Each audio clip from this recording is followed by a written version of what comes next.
Good morning, student. Now listen. In previous lecture, we study about the parts of flower, in which we study about the male reproductive organ, that is androecium, which divided into three parts: filament, connective, and anther lobe. While gynoecium divided into three parts: stigma, style, and ovary. Filament, it projects the anther.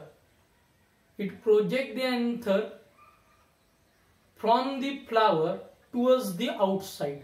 If totally expel or totally exposed to the outside, then such anther is called extros. If it is bent towards the inside of flower, then it is called intros. म्हणजे anther बाहेरच्या बाजूने जर झुकलेले असतील तर काय म्हणायचं त्या अँड्रोशियमला? एक्स्ट्रोज androecium.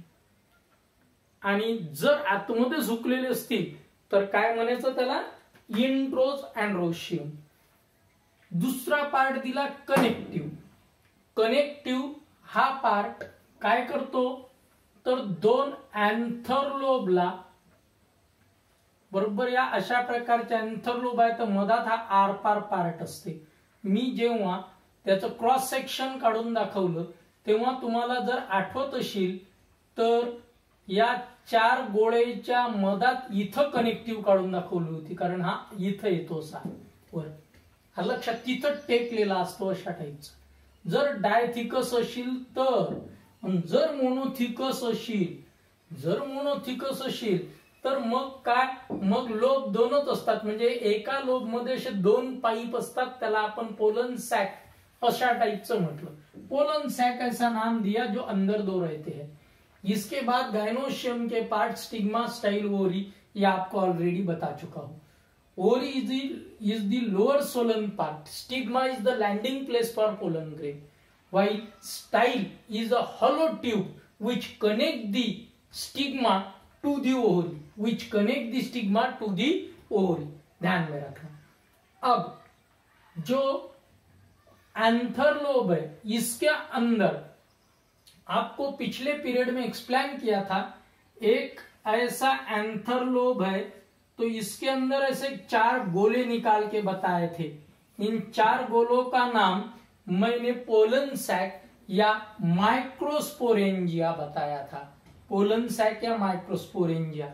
Outer epidermis, middle, yes, just below the epidermy there is a endothecium, then middle layer and inner one tapetum, the most important layer. Just below the tapetum there is a microspore mother cell in young condition. म्हणजे जेव्हा anther लहान असतो माने तो बच्चा रहता है, अभी बड़ा नहीं है, तब इस एंथर लोब में ये रहते हैं माइक्रोस्पोर मदर सेल, जिनका रिडक्शन डिवीजन होने के बाद पोलन ग्रेन बनते हैं. एक पीएमसी से माने तो पोलन मदर सेल से 4 पोलन ग्रेन बनते हैं. इसको बोलते हैं स्पोरोजेनेसिस. क्या नाम बताया मैंने? स्पोरोजेनेसिस या माइक्रोस्पोर फॉर्मेशन. ये रिडक्शन डिवीजन के नाम से जाना जाता है. मगर डेवलपमेंट ऑफ माइक्रोस्पोर से मेल गैमेटोफाइट बनने को, डेवलपमेंट ऑफ मेल गैमेटोफाइट को माइक्रोस्पोरोजेनेसिस ऐसा वर्ड यूज करते हैं. बनने को सिर्फ माइक्रोस्पोर, स्पोरोजेनेसिस, बनने को सिर्फ स्पोरोजेनेसिस, और बनने के बाद उसका मेल गैमेटोफाइट बनने को माइक्रोस्पोरोजेनेसिस. जिसमें मेल गैमेटोफाइट डेवलप होता है वो भी बताया था कि पहले एक यूनिसेल्यूलर रहता है, फिर इसको एक जाइन रहती है, अंदर एंटाइन रहती है, और इसके बाद जैसे ही ये माइक्रोस्पोर को खाना मिलता है ये 2 सेल का बनता है. ये बाइन्यूक्लिएटेड माइक्रोस्पोर को एक नाम दिया था मेल गैमेटोफाइट. गैमेटोफाइट ये नाम आपको 11th में आके गया. आपने अल्टरनेशन ऑफ जनरेशन अगर पढ़ा होगा तो एक रहता स्पोरोफाइट, एक रहता है गैमेटोफाइट। अगर आपको याद होगा, मैंने पढ़ाया है, अगर आपको याद होगा तो सबसे पहले किसका उदाहरण लिया था हमने प्लांटी में? अलगी का। अलगी में गैमेटोफाइट डेवलप है क्योंकि अलगी की सभी फिलामेंट हैप्लॉइड रहती है, माने तो एक ही सेट रहता है क्रोमोसोम का, और एक सेट वाले क्रोमोसोम के सेल्स को हम गैमेटोफाइट में इंक्लूड करते हैं। पूरी फिलामेंट गैमेटोफिटिक, पूरी जिंदगी गैमेटोफिटिक फेस करता है। कौन? अलगी। अब इसको इसलिए दोहरा रहा हूं कि ये पीछे का अगर मैं नहीं लाऊंगा तो आपको प्रॉब्लम रहेगा। अलगी पूरी फिलामेंट हैप्लॉइड, हर सेल हैप्लॉइड, यंग सिंगल सेट ऑफ क्रोमोसोम और सभी सेल सरीखी। इन अलगी से गैमेट तैयार होते डायरेक्ट माइटोसिस से, not meiosis. But here listen, gametes are formed by mitosis also, but the spores are formed by reduction division. म्हणजे इथं मियोसिस, रिडक्शन डिव्हिजन स्पोर बनताना होते, तिथं डायरेक्ट कोणत्याही बॉडीच्या सेल पासून गैमेट बनते, कारण ते हैप्लॉइड असते, क्योंकि पूरी बॉडी हैप्लॉइड रहती है। फिर उसमें कि एक सेल आती है, दूसरे को मिलती है, एक दूसरी सेल आती है, एक दूसरे को मिल गई, तो उसको हम फर्टिलाइजेशन बोलेंगे। और बनने के बाद जैसे ही जायगोट बनता है अलगी में, इमीडिएटली क्या हो जाता है? रिडक्शन डिवीजन, क्योंकि उसका डिप्लॉइड जायगोट कुछ ही समय के लिए रहता है, पूरे जिंदगी भर हैप्लॉइड रहता है। अब और थोड़ा आगे जाते हैं हम इवोल्यूशन में कोर्स के। ब्रायोफाइट्स अलगी के बाद, इनमें क्या हो गया था? हैप्लॉइड प्रोथैलस बना था, हैप्लॉइड एंथ्रेडिया था, हैप्लॉइड आर्किगोनिया था, और उसके अंदर जायगोट बना था। जायगोट मगर डिवाइड हो गया था। अलगी में जायगोट इमीडिएटली रिडक्शन डिवीजन में चले जाता है, माने तो एम्ब्रियोनिक स्टेज नहीं है। मगर ब्रायोफाइट में एम्ब्रियोनिक स्टेज है। बेटा मैं 11 को पूरा दोहरा रहा हूं, पीछे का कारण है कुछ जनों ने अगर ध्यान नहीं दिया तो उनको वहां से उठा के लाना है, पक्का। अब आगे की कंसेप्ट कौन सा? कि एक प्रोथैलस जिसके ऊपर एक एंथ्रेडिया है, एक आर्किगोनिया है। Antheridia male sex organ, archegonia female sex organ, और वो दोनों रहते हैं हार्ट शेप प्रोथैलस पे। याद है क्या रे भाई? यहाँ पे एंथ्रेडिया, यहाँ पे आर्किगोनिया। इस एंथ्रेडिया से एंथ्रेजोइड और पानी के मदद से आर्किगोनियम में जाके मिलेंगे, और जैसे ही मिलते हैं तो इस आर्किगोनियम का कैप्सूल, फूट और सीटा और ऐसा स्पोरोफाइट बनता है। याद होगा तो बाबा, नहीं तो गया 11th गई, मालूमात गई, ये निकालना पड़ेगा। फूट, सीटा, कैप्सूल, यहाँ पे जो जायगोट बना, ये जायगोट 1 2 3 4 5 सेल, 8 से 16 सेल का बनता है।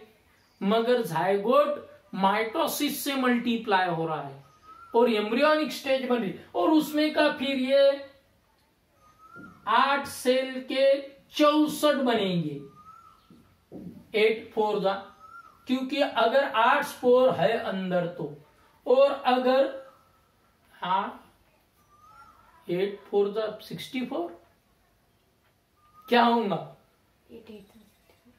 8 4 जा 8 दूने 16, 8 त्रिक 24, 8 चौक 32। अबे काही काम ना धाम, तुम्हाला लक्ष इकडे माझ्या व्हिडिओवर जर असलं पाहिजे, याच्यासाठी मी तुम्हाला ओढण्यासाठी केलेला प्रयोग होता। मग 16 चौक 64, हाँ 16 सेल का बनता है। क्लियर हुआ? 16 4 जा, अब ध्यान में रखना है, ये 64 बन जाए, और ये स्टेज 16 सेल तक, माने तो एक जायगोट, ये उसकी एक सेल 2 हो गई, 2 के 4 हो गए, दूसरा माइटोसिस, 4 के 8 हो गए, तीसरा माइटोसिस, और 8 के 16 हो गए, चौथा माइटोसिस, और फिर 16 का रिडक्शन डिवीजन, माने तो 16 सेल का गोला, कितने सेल का गोला, 16 का गोला बनने तक वैसा के वैसा ही रह गया जायगोट। माइटोसिस हुआ और उधर अलगी में डायरेक्ट ही एक सेल जायगोट बने बराबर रिडक्शन डिवीजन। अलगी में एम्ब्रियोनिक स्टेज नहीं है, ब्रायोफाइट में है। बेटा पूरा 11 का प्लांट ही खींच लाया है अगर याद होगा तो। अब यहाँ पे 16 सेल का 64 और फिर टेरिडोफाइट में उसके आगे की कथा। अरे भैया थोड़ा आगे चले जाते हैं ना। टेरिडोफाइट में क्या होता है, टेरिडोफाइट में वहां पे एक झाड़ बनता है, वो डिप्लॉइड रहता है। क्या रहता है, डिप्लॉइड। इस झाड़ को एक पत्ता रहता है, वो भी डिप्लॉइड रहता है, ट्वाइसियम। पत्ते के नीचे ब्राउन कलर के स्पॉट रहते हैं, सोराय। सोराय में हनुमान जी की गदा रहती है, स्पोरेंजिया। क्लियर हुआ क्या। और फिर इस स्पोरेंजिया के अंदर माइक्रोस्पोर मदर सेल रहती है या मेगास्पोर, जिसका रिडक्शन डिवीजन। और फिर रिडक्शन डिवीजन होने के बाद बनते स्पोर। अगर एक सरीके बने तो होमोस्पोरस, अलग अलग बने तो एक्सपेक्टेड हेट्रोस्पोरस। क्लियर हुआ। अब दूसरी कंडीशन, होमोस्पोरस से अगर ये स्पोर जमीन पे गिर गए तो बनेगा प्रोथैलस। मगर प्रोथैलस हैप्लॉइड क्योंकि स्पोर से बना है, और प्रोथैलस के ऊपर डबल वाई से एंथ्रिडिया आर्किगोनिया। माने तो दो जिंदगियां जी रहा है रे टेरिडोफाइट। एक जिंदगी काय की, झाड़ की, दूसरी जिंदगी काय की, प्रोथैलस की। प्रोथैलस कितना बड़ा रहता है, मेरे नाखून की इतना, 6 mm लंबा, 4 mm चौड़ा, 2 mm झाड़ा। बताया था ऐसा कुछ, प्रोथैलस बताए भी थे डायरेक्ट मैंने प्रैक्टिकली। क्लियर हुआ क्या। ऐसा माने तो ये दो जिंदगियां जीता है। और इस प्रोथैलस के ऊपर जैसे जायगोट बनता है, जायगोट 16 सेल का नहीं। अब ये जायगोट से डायरेक्ट झाड़ निकलता है। ये झाड़, जिस झाड़ को क्या निकलता है फिर, पत्ते, और पत्ते के ऊपर डबल सोरा। अब ये दो जिंदगियां जी रहा है, गैमेटोफाइट और स्पोरोफाइट। इसको हमने अल्टरनेशन ऑफ जनरेशन बोला। इतना सारा क्यों खींच के लाया, पीछे का कारण ही है। आपको यहाँ पे माइक्रोस्पोर को मैंने मेल गैमेटोफाइट बोला था, 2 सेल का, माने तो ये प्रोथैलस। मगर टेरिडोफाइट में प्रोथैलस बाहर बन गया था। कहां पे बाहर, कहां पे रे बाबा, अरे हियर एंड देयर, जमीन पे कहीं पे भी। और इस प्रोथैलस को एक आधी इल्ली या कोई कीड़ा मकोड़ा खा ले सकता है, प्रोटेक्शन नहीं। ये प्रोथैलस पूरा उस एंथरलोप के अंदर बना, क्योंकि एंजियोस्पर्म ने एक और एडवांस स्टेप लिए जिम्नोस्पर्म के बाद, कि बच्चा बाहर जाना नहीं, बाहर का वातावरण बहुत खराब है, अंदर ही जीते को पूरा डेवलप कर दूंगा। ठीक है, ये कंडीशन याद रखना है। Concept clear. अब आगे जा रहा हूं। वो प्रोथैलस बेटा, ये माइक्रोस्पोरोजेनेसिस, जिससे बना यूनिसेल्यूलर यूनिन्यूक्लिएटेड पोलन ग्रेन से 2 सेल का मेल गैमेटोफाइट, जमीन पे नहीं, स्टिग्मा पे। किसकी मां, पोलन ग्रेन की स्टिग्मा, जो क्या करता है, पोलन ग्रेन को नरिशमेंट देता है। क्या करता है, पोलन ग्रेन को नरिशमेंट देता है। नरिशमेंट मिलने के बाद ये अब टेरिडोफाइट में कौन नरिशमेंट दे रहा था, बारिश। ब्रायोफाइट में कौन नरिशमेंट दे रहा था, बारिश। अलगी में तो पानी में थी ना रे। ठीक है, इसीलिए ध्यान में रखना है। इसको नरिशमेंट कौन दे रहा है, पूरा बाहर हो रहा है, इंडिपेंडेंट। इसको स्टिग्मा दे रही है नरिशमेंट। और फिर ये 2 सेल का बने वाली, इसको फिर पोलन ट्यूब निकलती है, और फिर उसको मेल गैमेट। आपको मालूम होगा प्रोथैलस में वो एंथ्रेडियन, एंथ्रोजोइड, इसमें मेल गैमेट। ये नॉन मोटाइल है मगर। ठीक है, यहां तक हम आए थे। अब यहां पे आगे हम जा रहे हैं, कौन सा, मेगास्पोरोजेनेसिस।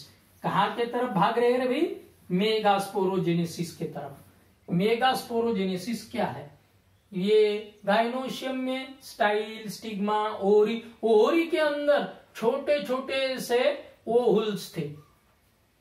देखना, मेरे हर वर्ड को अच्छी तरह से समझना।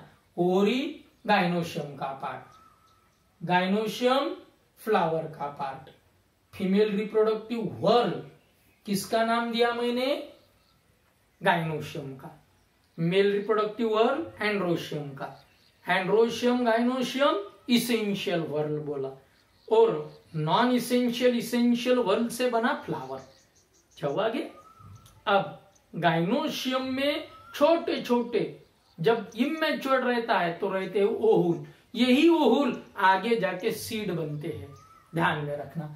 अब ये ओहुल जो है, ये ओहुल के अंदर ये न्यूसेलस रहता है पहले से, यहां पे निकाल के बता रहे हैं भाई, ये न्यूसेलस, ठीक है, ये यहाँ पे न्यूसेलस ऐसा ऐसा इधर निकाला भाई समझने के लिए, ये ऐसा ऐसा न्यूसेलस। इस न्यूसेलस में कोई भी एक सेल क्या करती है, खाना मिलने की वजह से बड़ी होती है थोड़ी सी। नेचुरली यार किधर की होंगी, खाना जिस डंडी के तरफ से मिलता है उधर की, ठीक है, थोड़ी बड़ी होती है। और ये बड़ी हुई वाली सेल आरडी में जाती है, आरडी रिडक्शन या मियोसिस, मियोसिस में जाती है तो 4 सेल बनती है, 1 2 3 और ये चौथी 4। इसमें की 3 मर जाती है, एक ही जिंदा रहती है, ये ऊपर वाली माने तो चलाजलैंड की। क्यों क्यों क्यों? इसका आंसर अगर दे सको तो मेरे को पर्सनली कॉल करके दिया तो बहुत अच्छा लगेगा। नीचे की क्यों जिंदा रहती है, बहुत ही सिंपल सा क्वेश्चन है, ठीक है। बाकी के ऊपर की मर जाती है। ये क्वेश्चन अगर आपने सीधा एकादे अकोला वाले को पूछ लिया तो उसको बिना वजह से आप क्या करेंगे, फ्यूज उड़ा देंगे। कैसा कि ऊपर की 3 क्यों मर रही, नीचे की क्यों रह रही, मर रही, बस वो ऐसा बोलेंगे। मगर आप मेरे स्टूडेंट है, मेरे को कॉन्फिडेंस है आप इसका आंसर देंगे, ठीक है। ये कंडीशन, अब ये जो जिंदा रह गया खाना पीना मिलने की वजह से, ये जिंदा रहे वाला फल क्या होते जाता, बढ़ते जाता है। बढ़ेगा तो आजू बाजू के सेल्स का इसको चूसेगा, वो किसको चूसेगा, ये लाल मटेरियल को। और ये गया बढ़ते बढ़ते, ये 3 मर गए, ये गया बढ़ते बढ़ते, इसने आजू बाजू के मटेरियल को चूस लिया, बढ़ते गया। उसी दौरान इसके अंदर का न्यूक्लियस बन गए 1 के 2, पहला माइटोसिस। ध्यान में रखना बेटा, ये पूछे जाता है ऑब्जेक्टिव में, पहला माइटोसिस। अब दूसरा माइटोसिस 2 के 4, कितना माइटोसिस, दूसरा, कितनी nuclear division, 3। Mitosis 2, nuclear division 3। आप इसको सोचते बैठिए। तीसरा माइटोसिस, ये पहला, ये दूसरा, ये तीसरा माइटोसिस, 1 2 3, 1 2 3 4, 1 2 3 4, क्योंकि 2 के अभी 4 हो गए, इसका एक और इधर, इसका एक और इधर, इसका एक और इधर, इसका एक और इधर। ये सिर्फ मैं बड़े करके बता रहा हूं आपको समझने के लिए, ठीक है। ऐसा ये तीसरा माइटोसिस। अब ये तीसरा माइटोसिस बनने के बाद ये एक थैला ही बन गया जिसमें न्यूक्लियस भरा है। क्या बन गया, थैला। क्या बन गया, थैला। थैले को क्या बोलते हैं, सैक, बोरा जिसमें भरे वाला रहता है, इसीलिए इसका नाम एम्ब्रियो सैक। क्या नाम बताया मैंने इसका, एम्ब्रियो सैक। क्या नाम बताया मैंने इसका, एम्ब्रियो सैक। अब ये रुकने वाला का है, खाना मिलते जा रहा है, बढ़ते जा रहा है। अब इस एम्ब्रियो सैक का ये ऐसा स्ट्रक्चर बन गया है भाई, ये जो 4 न्यूक्लियस थे उसमें के 3 इधर आ गए ऐसे, ये एक आ गया बीच में, इसमें भी ये 3 इधर आ गए ऐसे, और उसमें का एक आ गया बीच में। अब ये सेल वॉल बनाते इसके यहां पे ऐसा, ये ऐसा, ये ऐसा, इन न्यूक्लियस ने अपने आजू बाजू में सेल वॉल बनाई। मैंने इसका स्ट्रक्चर इसके साथ बना दिया। अब इसका नाम है एम्ब्रियो सैक। हाँ, मगर मैं इसको बोलूंगा फीमेल गैमेटोफाइट, यस, उस प्रोथैलस के सरीखा। मगर ये बना काय में, ओहुल के अंदर, ओहरी के अंदर। बेटा बाहर जाना नहीं, अंदर ही तेको खिलाएंगे, यहीं पे पढ़, क्योंकि सब तेको सपोर्ट, जब तक तू कमाई नहीं करता तब तक मेरा फुल सपोर्ट, ऐसा एंजियोस्पर्म बोलता है, एडवांस है। क्लियर हुआ क्या? वैसी कंडीशन जैसे आज के माँ बाप बोलते हैं बच्चों को, वैसी कंडीशन। ठीक है, इसको पूरा खाना पीना मिलने की वजह से ये ऊपर की 3 सेल बन गए एंटीपोडल, ये बन गया पोलार न्यूक्लिया वाली पोलार बॉडी, ये हो गई एग एपरेटस। इस एग एपरेटस में इधर की 2 आजू बाजू की सिनर्जिट, क्या नाम बताया? सिनर्जिट। क्या नाम बताया? सिनर्जिट। इसका नाम पोलार बॉडी, मैं पूरा लिख रहा नहीं, इसका नाम सिनर्जिट। और ये बीच वाली जो है वो है ये एग सेल, ये फीमेल गैमिट, ये फीमेल गैमिट। क्लियर हुआ क्या? और ये एग सेल समित सिनर्जिट का तीनों का कंबाइन नाम है एग एपरेटस। क्या नाम बताया? Egg apparatus. और इस सिनर्जिट को ऐसे ऐसे हिलाए निकल आते हैं, इसको फिलीफॉर्म सेल्स बोलते हैं या फिलीफॉर्म एपरेटस बोलते हैं। ध्यान में रखना, ऐसे फिंगर लाइक प्रोजेक्शन डेवलप होते हैं किसको? सिनर्जिट को। एंटीपोडल का रोल खास नहीं है। क्लियर हुआ क्या? 8 सेल का नहीं, सॉरी गलती हो गई कि क्या मालूम।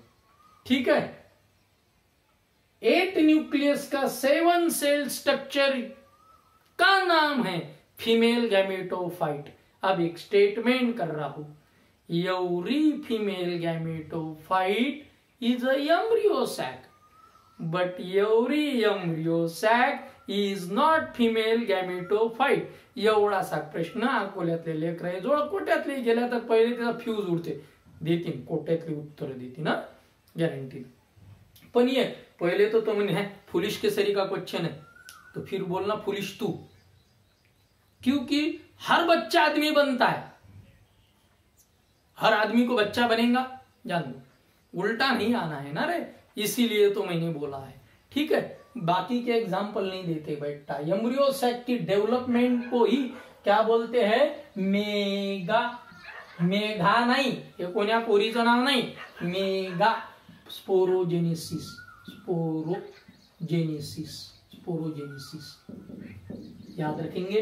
कंसेप्ट क्लियर हो गया. और ये काय के अंदर हो गया सब? ओहुल के अंदर. वाह, पहले एक सेल आई थी, फिर बढ़ गई, फिर उसका माइटोसिस हुआ, खाना वाना चूसने से उसने 8 न्यूक्लियस उस थैले में भर ली, और फिर इस थैले में के न्यूक्लियस ने अपने आजू बाजू में दीवाले बना ली.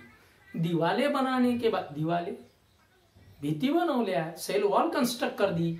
सेल वॉल कंस्ट्रक्ट करने के बाद मैंने उसका नाम एम्ब्रियो सैक रखा. अब एम्ब्रियो सैक का सिर्फ स्ट्रक्चर पूछा, 5 मार्क के लिए पूछ सकते हैं सिर्फ स्ट्रक्चर, क्योंकि डायग्राम 2 मार्क की इसकी. ये ऊपर की 3 एंटीपोडल, बीच की 2 पोलार बॉडी, नीचे के 3. ये देखो मैंने ये जरा और बड़ी निकालती है, राजकुमारी है ना रे, और उसकी ये 2 बहनें. सर सभी तो उसकी बहनी है क्योंकि माइटोसिस से बनी है. ये ध्यान में रखना, ये राजकुमारी की सभी बहनें हैं, सभी हैप्लॉइड है. क्यों हैप्लॉइड? क्योंकि आरडी से बने वाला यही हैप्लॉइड है ना रे एम, और इससे बना आगे प्रोथैलस. प्रोथैलस मैंने तो अपन ने प्रायोफाइट का बनाया था ना, वैसा बन गया. मगर काय के अंदर गैमेटोफाइट है, किसके ऊपर? झाड़ के ऊपर, स्पोरोफाइट के ऊपर. गैमेटोफाइट हाईली रिड्यूस है. ये वर्डिंग ध्यान में रखना. जिसको जिसको नहीं समझेगा वो मेरे को कॉल कर सकता है कभी भी, मगर कंडीशन ध्यान में रखना है. इसका नाम मैंने फीमेल गैमेटोफाइट रखा. ठीक है, और इसमें ये polar body PB, antipodal AP, और ये एग एपरेटस ईए. ठीक है, इस एग एपरेटस में एग और ये सिनर्जिट यस ई. ठीक है, ये शॉर्टकट, ये आपको याद रखने के लिए. अब ये कंसेप्ट हो गया काय का? फीमेल गैमेटोफाइट के डेवलपमेंट का. अब हमने एक तरफ मेल गैमेटोफाइट से मेल गैमिट बनाया. बेटा मेल गैमिट अलग, मेल गैमिट वो पोलन ट्यूब में नॉन मोटाइल, ये मेल गैमिट पोलन ट्यूब में, और ये फीमेल गैमिट. माने तो राजकुमार यहाँ पे है, राजकुमारी यहाँ तक है, ये राजकुमारी का राजवाड़ा है, ये राजकुमार का राजवाड़ा है. ध्यान में रखना, अलग अलग। ये एंथरलोप से बना है, माने तो ये घराना अलग और वो घराना अलग, वो एंड्रोशियम, ये गाइनोशियम, ध्यान में रखना है, ठीक है। क्योंकि ये इंडिपेंडेंट आपको दिमाग में रखने पड़ते हैं। आगे इन दोनों को राजकुमार और राजकुमारी की हम आगे शादी बनाएंगे, ठीक है। अभी इतना समझ लिया आपने। अब इसके बाद इस ओहुल का मैंने क्या बताया था, स्ट्रक्चर। स्ट्रक्चर कैसा, stalk of ovule is called as funicle which is arises from the placenta. Just about the funicle there is a disc-like structure called as chalaza. From the chalaza, 3 envelopes are arises called as integument. 2 envelopes are arises. Unitegment. 2 envelopes are arises, but actually it appears like 3. Are you getting me? Because 3 layers are appear, but actually these are 2 only. Because single and this is double, and this whole is called unitegmic. एक ही इससे बने वाला दिखता है। From the chalaza, 3 envelopes are arises called integument. At the tip of integument, there is a small opening called micropyle. Inside the integument, there is a diploid mass of tissue called nucellus. From the nucellus, any one cell acts as a megaspore mother cell and undergoes reduction division, resulting in the formation of 4 megaspore. Out of the 4 megaspore, 3 of the micropylar get degenerate and chalazal remains functional. Why? आप ढूंढते बैठो। इसके बाद this functional megaspore then enlarges its size after the absorbing of sufficient food material. The megaspore nucleus undergoes mitosis. Megaspore meiosis से बना और आगे वो माइटोसिस कर रहा है। पायदा मियोसिस माइटोसिस गड़बड़ नहीं झाली पाहिजे। This undergoes mitosis. First mitosis resulted in the formation of 2 nucleated stage, second 4 nucleated, and third 8 nucleated stage. This 8 nucleated expanded structure is called embryo sac. Later on, this embryo sac develop into 7 cell because middle cell is binucleated. So 7 cell and 8 nucleated structure is called embryo sac. यहां तक हम आगे है, आगे जाना है, बहुत कुछ पढ़ाना है। माइक्रोस्पोरोजेनेसिस हो गया, मेगास्पोरोजेनेसिस हो गया। इसके बाद अब हमने एक घराने में एक राजकुमारी मस्त छोटी थी, बड़ी हो गई, वहां तक लेके गए। बहुत छोटी थी वो मेगास्पोर, बहुत ही चुंगुली। उस बड़ी होने के बाद उसको हमने क्या कर दिया, शादी तक लेके आ गए। भाई इतनी बड़ी हो गई अब ये, ठीक है। वो है राजकुमारी, उसकी बहनें भी साथ में। और इधर राजवाड़े में हमने राजकुमार को बड़ा कर दिया। पहले तो क्या था, पोलन सेट में था ना भाई, बताया ना मैंने, छोटा माइक्रोस्कोप, फिर उससे बढ़ाओ, वो उसके घर में बढ़ गया, ये इसके घर में बढ़ी। इसका घर का नाम है गाइनोशियम, उसके घर का नाम है एंड्रोशियम। याद होगा तो क्लियर हुआ क्या? कथा के रूप में इसलिए बता रहा हूं क्योंकि इंटरेस्टेड अगर बना दिया तो इसको लर्न करने की जरूरत ही नहीं है। दिमाग में सोने के बाद भी ये दिमाग में से जाएगा, ठीक है। अब आगे की कंडीशन बता देते हैं। अब इनको हमने बनाया तो सही राजकुमार राजकुमारी, मगर इनको क्या अंतर्ज्ञानी है क्या कि इनको मालूम गिरेगा उधर अपना राजकुमार है और राजकुमार को मालूम गिरेगा क्या कि उधर राजकुमारी है? इनको पास में लाना जरूरी है। मेरे वर्डिंग ये सिर्फ हिंदी में है, आपके बुक में इंग्लिश में। In the flower mail sex organ androecium is present and female sex organ gynoecium is present. Female sex organ gynoecium is present. Inside the androecium, antherlope is present. Inside the gynoecium, ovary is present. In the ovary, ovules are present. Inside the antherlope, microsporangia or pollen sac are present. Inside the ovary, megasporangia or ovules are present. हम उसके राजवाड़े तक लाए हैं यहाँ, उनके अलग अलग independent, but after the development both are non-motile, so there is a necessity they must come close together, or there is a necessity, there is a need of some agency which place those gamete close to each other. Otherwise, fertilization is not occur. So, for the fertilization, pollination is the prerequisite. What I name? Pollination is a prerequisite. गरज आहे पराग सिंचनाची. नाहीतर तिकडे राजकुमार आहे, इकडे राजकुमारी आहे, ते तर लग्न तर कोणाला तरी जोडा लागेल ना, भटजी पाहिजे. बरोबर आहे की नाही? मग त्याचं नाव आहे काय? तो एजेंसी झाला लग्नातली. काय झाला? एजेंसी. हाँ भाई, उसको एक साथ लाने के लिए भी जरूरी है एजेंसी की, और वो एजेंसी अलग अलग टाइप की है. पॉलिनेशन की पहले हम डेफिनेशन बहुत लर्न करवा ली बे 10वीं में महीने, तो भी एक बार आप रिपीट कर देते हैं. कौन सा? Transfer of pollen grain from anther lobe to stigma is called pollination. Transfer of pollen grain from anther lobe to stigma is called pollination. मेरे ख्याल से आपको बताया है. क्लियर हुआ क्या? पॉलिनेशन के 2 टाइप है. पढ़ाया है तो भी एक बार बताना पड़ता है ना यार, क्योंकि अपनी सिलेबस में है तो पढ़ाना ही पड़ेगा. पॉलिनेशन के 2 टाइप है, सेल्फ पॉलिनेशन, क्रॉस पॉलिनेशन. नहीं भैया, आप तो कैसा 10 था ना, अब जरा हम बढ़ गए ना तो और थोड़ा बढ़ा के बताना पड़ेगा. Pollination is divided into 2 main types, autogamy और सेल्फ पॉलिनेशन. ये आपको 10th में बताया था. नहीं रे भाई, मैं अब आपको सेल्फ पॉलिनेशन के और तरीके बता दूंगा.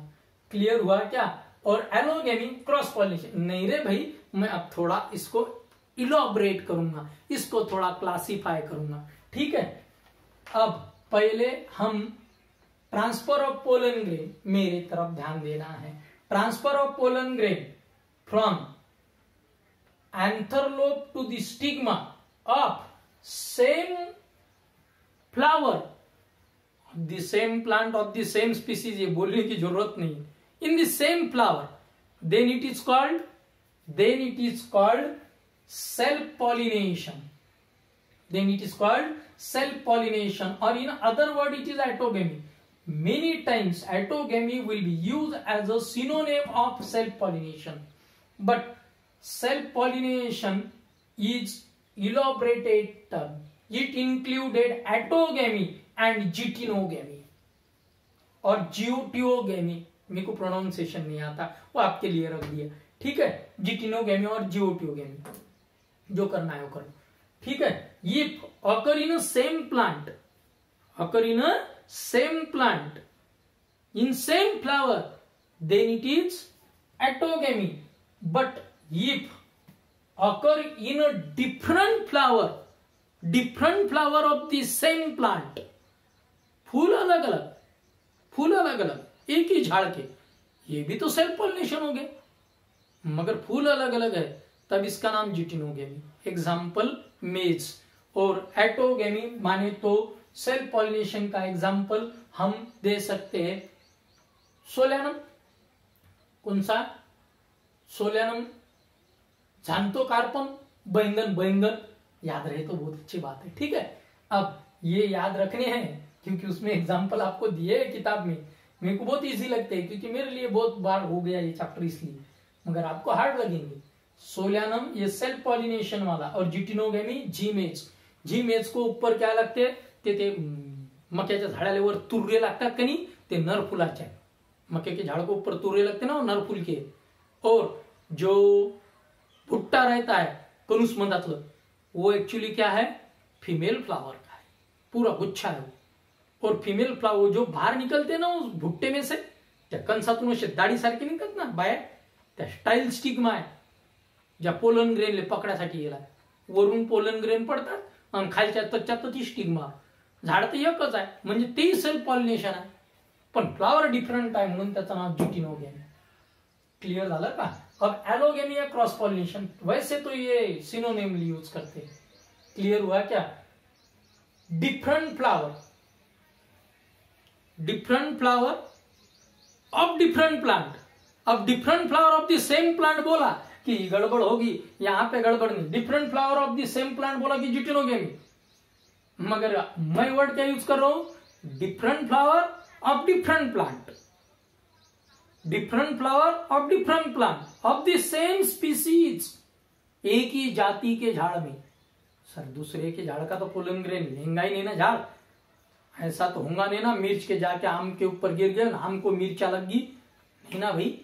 और मिर्च का तो ऐसा नहीं होगा ना कि उसके ऊपर आम के गिर गए, मिर्च को आम में लगे, नहीं, पॉसिबल नहीं, दूसरे झाड़ का पॉलिनेशन नहीं होता है।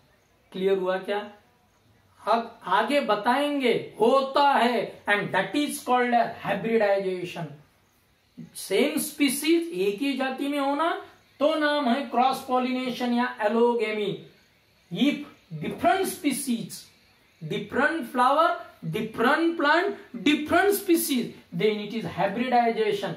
But generally hybridization is not the natural phenomenon, it is artificial generally, but exceptionally different species also accept the pollen grain of other plant, different species but closely related, highly closely related.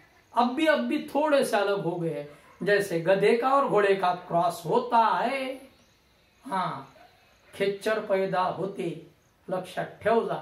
तसे आताच वेगळे झालेले पण पूर्ण वेगळे झालेले नाही असे स्पीसीज एकमेकावर पोलन ग्रेन स्प्रेड करतात. मी टेफ्रोशिया हॅमिल्टोना जर माझ्यासोबत ट्रिपला आला असाल तर टेफ्रोशिया ग्लॅब्रा असं काहीतरी शिकवलं होतं ते रे. उन्हाळी आठवत असेल तर भाव, नशीन तर सोडा, कारण काय एवढं डीप पुस्तकात नाही, कोट्यावालेली इथे वांद्यात म्हणतो. क्लिअर झालं काय? म्हणून इथं आपण याच्यापर्यंतच थांबू. Autogamy, allogamy, cross pollination, hybridisation, autogamy, geitonogamy, self pollination मधली टाइप जर समजली असतील तर पुढे जातो. आता अब ये तो हो गए टाइप, कौन से? सेल्फ और क्रॉस पॉलिनेशन. क्या हो गए? टाइप हो गए सेल्फ और क्रॉस पॉलिनेशन. अभी वो भटजी का एक्सप्लेनेशन रह गया, और उस भटजी का नाम है पॉलिनेटिंग एजेंसीज. क्या नाम बताया मैंने? Pollinating agencies. The factor which use for the transfer of pollen grain is called pollinating agency. सांगा आता का प्रत्येक गोष्टीची डेफिनेशन शिकवावं लागतं, मनानं लिहिता येते जर व्यवस्थित लक्ष दिलं. The factor which use for the transportation of pollen grain, transfer म्हणा, ट्रांसपोर्टेशन म्हणा, कुछ भी यूज करो यार word, transportation of pollen grain, that factors are called pollinating agencies, which are again divided into two parts, abiotic and biotic. Abiotic and biotic. Abiotic non-living factors and biotic naturally living factors. Abiotic included again wind and water. Means if transfer of pollen grain takes place with the help of wind, then it is called एनामोफिली. What I mean? एनामोफिली. आपने आपके किताब में अच्छी तरह से spelling देख लेना. एनामोफिली क्या नाम बताया? एनामोफिली. ध्यान में रखना, मैं उधर एंटामोफिली भी बोलूंगा. एनामोफिली हम एनिमल के तरफ भागते हैं. ध्यान में रखना, विंड है, एयर की वजह से एनामोफिली वर्ड यूज हो गया. ठीक है, मगर एनामोफिली के लिए झाड़ को क्या करना पड़ेगा? Is there is a necessity of large flower? Is there is a necessity of attractive wall? कुछ बोल रहा है यार, कुछ बोल रहा ही नहीं, ध्यान में आ रहा तो. क्लियर हुआ क्या? हाँ, मैं कुछ एक्शन जरूर कर रहा हूं. विंड पॉलिनेटेड फ्लावर में क्या क्या स्पेशलिटी रहेंगी? ना चाहिए बड़ा फूल, ना चाहिए कोई सुगंध, ना चाहिए कोई मधुमक्खी के लिए शहद वगैरह, कुछ भी नहीं चाहिए. मगर एक है, इसमें भी कुछ ना कुछ स्पेशलिटी चाहिए. क्या speciality? Anther must be. Anther must be versatile. पढ़ाया था असे डुलू डुलू हलणारे एंथर लोक पाहिजेत, म्हणजे कुकडेही पोलन ग्रेन उपनता आले पाहिजेत. वर्साटाइल एंथर लोक. Pollen grain must be light in weight, and pollen grain anthers are must be exposed. No necessity of nectar, accessory whorl, as well as scent, but there is a necessity of exposed pollen grain. बाहर निकले वाले चाहिए. फेंकेले, फेंकने को इधर उधर फूल के बाहर चाहिए ना, नहीं तो अंदर के अंदर ही पड़ेंगे. इधर उधर फेंकने के लिए चाहिए, एक स्ट्रोक चाहिए, वर्साटाइल चाहिए, लाइट चाहिए, पोलन ग्रेन हल्के चाहिए, बह के जाने चाहिए। क्लियर हुआ क्या? और टप चाहिए, ये कंडीशन उसके लिए। Flower if small then it must be in inflorescence, अगर छोटे छोटे है तो गुच्छों में चाहिए, ताकि बहुत सारे हवा के पोलन ग्रेन पकड़ के आनी चाहिए। स्टिग्मा में भी स्पेशलिटी चाहिए, लॉन्ग, स्टिकी, फिदरी, पकड़ने के लिए किसको पकड़ना है? राजकुमार हवा से आ रहा है ना, उसको पकड़ना है ना। क्लियर हुआ क्या? हाँ भाई, ये स्पेशलिटी चाहिए। कंसेप्ट क्लियर हुआ क्या? अगर आप रीड करेंगे तो आपको इतना इंटरेस्टेड लगेगा, ऐसा लग रहा होगा कि पिक्चर ही देख रहे, सिर्फ एक बार रीड करके देखना इस चैप्टर को, सबसे इंटरेस्टेड चैप्टर है ये। ठीक है, अब विंड पॉलिनेशन के लिए क्या अडेप्टेशन चाहिए ये मैंने बता दिया। अब यार वाटर पॉलिनेशन के लिए क्या अडेप्टेशन चाहिए? इनको भी कोई बड़े फूल लगाने की जरूरत नहीं, नेक्टर की वगैरह कोई जरूरत नहीं है, मगर ये गिल्ला ना हो, अनवेटेबल पोलन ग्रेन चाहिए। अनवेटेबल, अब ये क्या है? गिल्ला ना हो माने तो उसके ऊपर वॅक्स के सरी का क्या चाहिए? कव्हर चाहिए, नाही तर पाण्यात अंदरच ओले झाले ते तर मग कसं? पण वाटर पॉलिनेशन की भी दो टाइप है। अगर ऊपर से होते हैं और नीचे से होते हैं, समझ में आ रहा है क्या? अगर पानी के नीचे से हो रहा है म्हणजे हे वर पाणी आणि याच्या खालून पोलन ग्रेन चालले, तर मग ते हायपोहायड्रोफिली। आणि जर समजा वरून सरफेसहून होत असेल तर ती इपी हायड्रोफिली, पाण्याच्या अंदरून होत असतील तर hypohydrophily. If pollen grain transfer below the water level then it is called hypohydrophily,